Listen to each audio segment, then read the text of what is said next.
एक निर्माण स्थल पर हादसा और उसके बाद सिर्फ चुप्पी। घर में अब सिर्फ वह और उसकी मां सविता थे।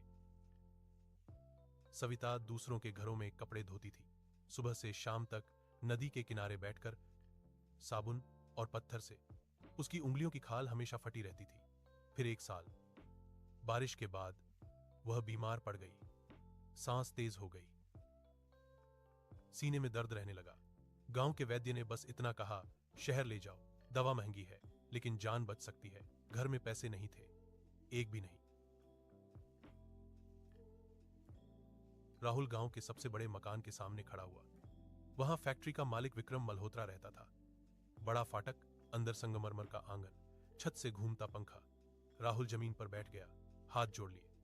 बोला कि मां मर रही है, उधार दे दीजिए, जिंदगी भर काम करूंगा। विक्रम ने उसकी तरफ देखा तक नहीं, इशारा किया। दो आदमी आए, राहुल को घसीटकर आंगन में ले गए। लाठियां पड़ी, धूल उड़ी, उसका चेहरा जमीन में दबा दिया गया। किसी ने हंसते हुए कहा, गरीबों की उम्र भी क्या बढ़ानी। फाटक बंद हुआ। राहुल सड़क पर पड़ा रहा। उसी रात दिए की कमजोर रोशनी में सविता की सांस रुक गई। राहुल ने उसे पकड़े रखा देर तक। सुबह नदी किनारे उसने अकेले उसका अंतिम संस्कार किया। धुआं आसमान में घुल गया, उसकी आंखों से आंसू नहीं निकले। अगले दिन वह गांव छोड़कर निकल पड़ा। सबसे सस्ती ट्रेन में खुले दरवाजे के पास खड़ा होकर वह मुंबई पहुंचा। शहर पहले से जाग रहा था।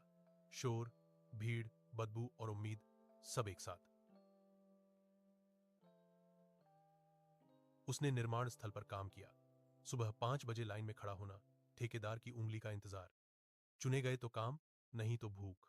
नंगे पैर तपती जमीन पर सीमेंट की बोरियां उठाना, धूल फेफड़ों में भर जाना।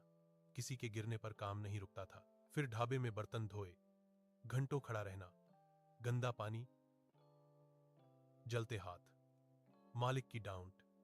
फिर रेलवे स्टेशन पर कुल्ली बना, दौड़ते हुए प्लेटफॉर्म पार करना, सूटकेस उठाना, कम पैसे लेना, पुलिस आई तो भागना, रात को फुटपाथ पर सोना, बारिश में भीगना, सूखी रोटी को धीरे धीरे चबाना। साल बीतते गए, उसकी पीठ झुक गई, हथेलियां पत्थर जैसी हो गईं। वह कम बोलता था, सिर झुकाकर चलता था।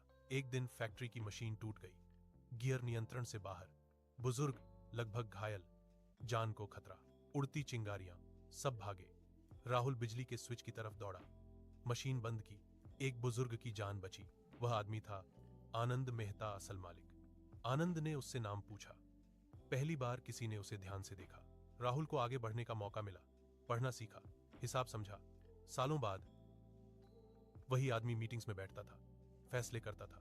पैसा आया, सम्मान आया। एक दिन वह काली कार में अपने गांव लौटा।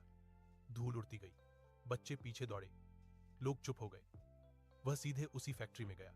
विक्रम मल्होत्रा के सामने कॉन्ट्रैक्ट रखा गया। नाम पढ़ते ही उसके हाथ कांप गए। राहुल सिंह। फैक्ट्री बिक चुकी थी, नई व्यवस्था आई। मजदूरों को सही मजदूरी, इलाज, इज्जत मिली। लोग राहुल का नाम लेने लगे। शाम को वह गांव के बाहर खड़ा हुआ। सूरज डूब रहा था। उसने मन ही मन कहा, मां, मैंने जिंदगी घुटनों पर नहीं जी,